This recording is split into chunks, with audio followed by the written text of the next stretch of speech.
Bill paid आहे पण प्रेम नाही. बापाच्या एका चिठ्ठीने मुलाचं आयुष्य बदललं. तुमच्याकडे आई वडिलांसाठी वेळ आहे का की तुम्ही मीटिंग मध्ये व्यसात?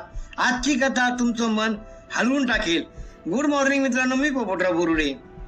पुण्यातील एका मोठ्या स्मशानभूमीत दुपारचे 3 वाजलेले होते.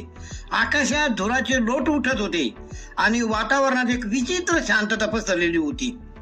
रोहन वय 35, अमेरिकेत एका मोठ्या सॉफ्टवेअर कंपनीत व्हाईस प्रेसिडेंट, हातात महागडी लॅपटॉप बॅग, डोळ्यावर रेबॉनचा चष्मा आणि नजरेत फक्त घाई. त्याचे वडील सदाशिवराव वय 75 काल रात्री वारले होते. रोहनने सुमितला विचारलं, सगळं रेडी आहे ना? मला 6ची फ्लाईट पकडायची आहे. उद्या महत्वाची मीटिंग आहे. ज्या बापाने त्याला चालवायला शिकवलं आज त्याच्यासाठी 3 तासही नव्हते. बिल पेड आहे. सुमित शांतपणे बोलला, साहेब बिल द्यायची गरज नाही, तुमचं बिल पेड आहे.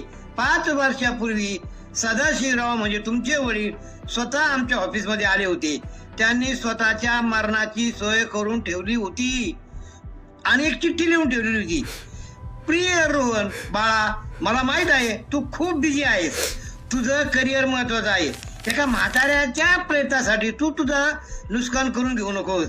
फक्त एकच विनंती आहे, लहानपणी तुला शाळेत सोडायला जाताना मी तुझा हात कधी सोडला नव्हता रे बाळा. आज जाताना अग्नी देताना तुझा हात थरथरू देऊ नकोस रे बाळा.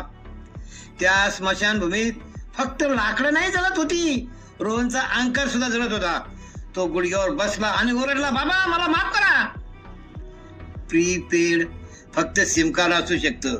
पुन्हा एकदा, प्रीपेड फक्त सिम कार्ड असू शकतं, बापाचं प्रेम नाही. एजन्सीनी अंत्यसंस्कार करू शकते पण अश्रू रक्ताचीच लागतात.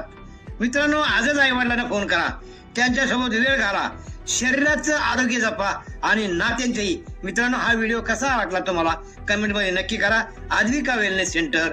Okay, thank you.